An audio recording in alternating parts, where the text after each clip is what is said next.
When I was 20 years old, my parents asked if I would like to go with them, with my boyfriend, who's my husband now, to go to a mind, body, and spirit fair in London. And during that fair, it was the first time I've ever experienced anything like that, and it was amazing.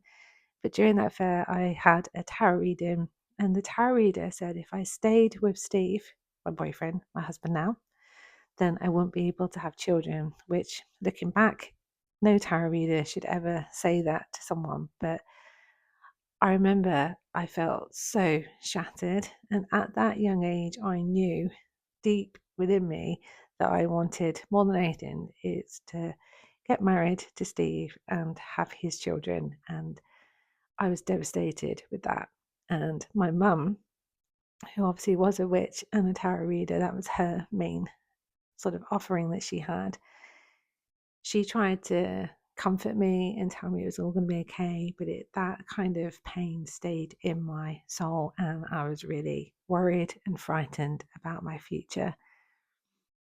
So I remember one weekend when I was 21, I decided to go to my mum's house, and while she was busy making cups of tea and stuff like that, I pretended to go to the toilet, and I went upstairs into her art room that she had, and I stole a bunch of her witchcraft books that I was never really interested in at the start. Living with a mum who was a witch, I just thought that was normal, and it was just how she was and how she did things. And I thought at that age, most mums are like my mum. It wasn't until I sort of went into my late 20s, 30s, did I realise that, okay, my mum was a little bit different and more magical than most. So I was truly blessed.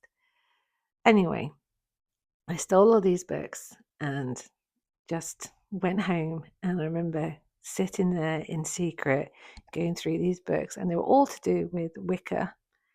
And I just felt this, like almost like falling in love with this practice and this belief and this commitment. And this is almost like a religious type feeling of how to live your life through these sets of rules. And it just really connected to me on a deep level. So I decided I was going to initiate myself, step into this path of becoming this Wiccan witch, and use that to actually fall pregnant.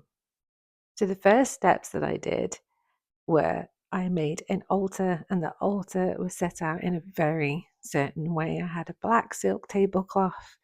I put objects like a little knife, and I had a pentagram, I had a chalice, I had things that represented the elements. I had little images of deities that I wanted to work with, and I also put on things that to me represented fertility. So I had eggs and eggshells, I had little rabbits and things like that, and I really loved this magical little altar that I had. And at the time, it was on top of a little wooden trunk.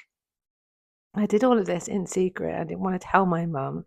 One of the reasons I didn't want to tell my mum was because I knew that my mum, she was a very bold character. I knew my mum would say, "Oh, if you're going to do this, you need to do it this way, and I need to teach you this." And I really wanted this to be a self-discovery journey for me. So I told my boyfriend, Steve, that this is what I wanted to do. And he was like, okay, we'll try. Whatever made you happy, he would do. So I was very grateful. So on that path, every day, I literally committed every day for 9 months. And every day I would honor my altar. I would draw in the deity that I wanted to work with, which was Diana at that time. I would mark out the pentagram. I would protect myself. I'd be in a circle of salt. I would call down energies that I wanted to invoke within me.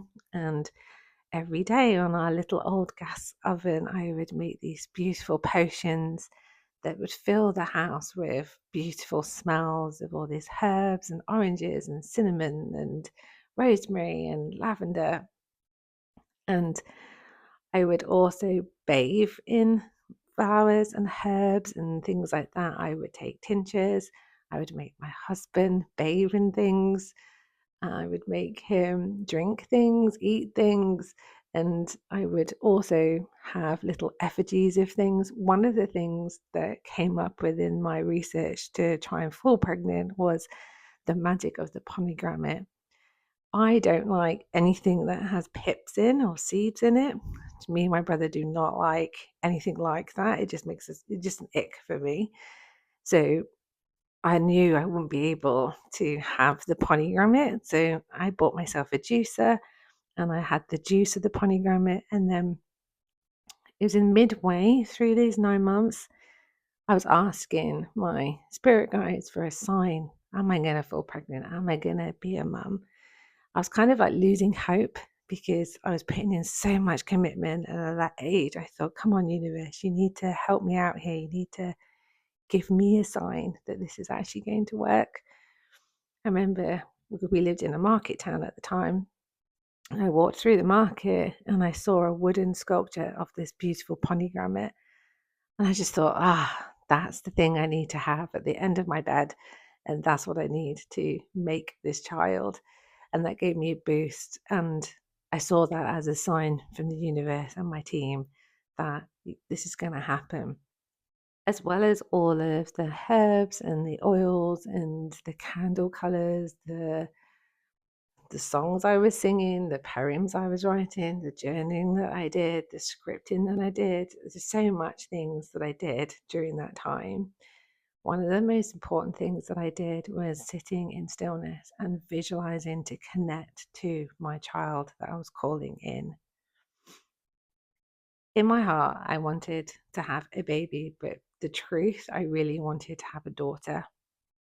I named her Holly and I visualized my relationship with Holly. I visualized me being pregnant and connecting and feeling her little feet in my tummy. I visualized me bringing her home and showing her around the house and showing her our dogs. I also visualized her as a teenager and the relationship that we would have that I actually have with her now. It was a really heartbreaking time as well because every month for those 9 months, I would buy a pregnancy test. I would see if I was pregnant and I wasn't. And it was just heartbreaking and really difficult. And it was a challenging time, but it was also, looking back, a beautiful time for me because I was falling in love with energy and the power within me and the power around me, and that what we can use to manifest things in our lives. But also, it made me have this commitment to honor the seasons, to look at the world that's changing outside and how I can bring that into the home. So I did feel very at peace as well. I remember it was one month where I wasn't thinking if my period was coming or not, and my dad came round to help me because we were renovating the kitchen at the time. And we had to do some tiling in the kitchen, and we had such a lovely day together. And we were talking about life and laughing and just getting on so well. It was just a really lovely day.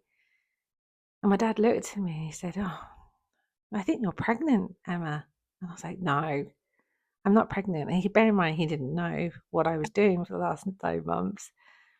I thought, I'm just going to nip upstairs, just go to the toilet. I did a pregnancy test and I couldn't believe it that I was indeed pregnant. I came downstairs and I told him. I had this like vision that how I would tell everybody. And I remember just ringing Steve out from work and just saying, "You're going to be a dad." It wasn't what I had imagined or planned, but it was amazing. And Holly, when she came into my life and we connected, she was everything that I had wished for. And it was like I knew her already. And obviously, we've got 2 children. So a couple of years passed, and I remember sitting with Steve and saying to him, "I think, we should try and have another child." With that conversation, and we were just so excited, I didn't have to do all of this fear-based or practices or anything, because I knew in myself, I knew my own power, and the evidence was Holly made me a mum. I knew I could be a mum to another child. So my son Harry came in very swiftly. It was literally a talk and then Harry. And When I connected to Harry, Harry completed me as a woman, but also he completed me as a mum. And to have these two children with me just was everything. And looking back, I kind of think, oh, I was only 21 when I was so broody. I was 19, I was so broody. But there was something within me that told me I need to do this, I need to try. And obviously in my 30s to 40s, which I'll talk about on different videos, but I had a decade of different cancers. And obviously with the treatment that I had through that decade, I wouldn't be able to have Holly and Harry. So the universe knew that if I wanted to be a mum, then I needed to get cracking to be a mum. So it definitely did work and supported me. But going through that journey and learning so much, and really the commitment that I made to myself and to this practice really did return me home to myself and really literally open the doors to what was possible for me. I knew from that moment, holding my two children, that I had the power within me to manifest anything I wanted in my life, as long as it was in true alignment to my soul.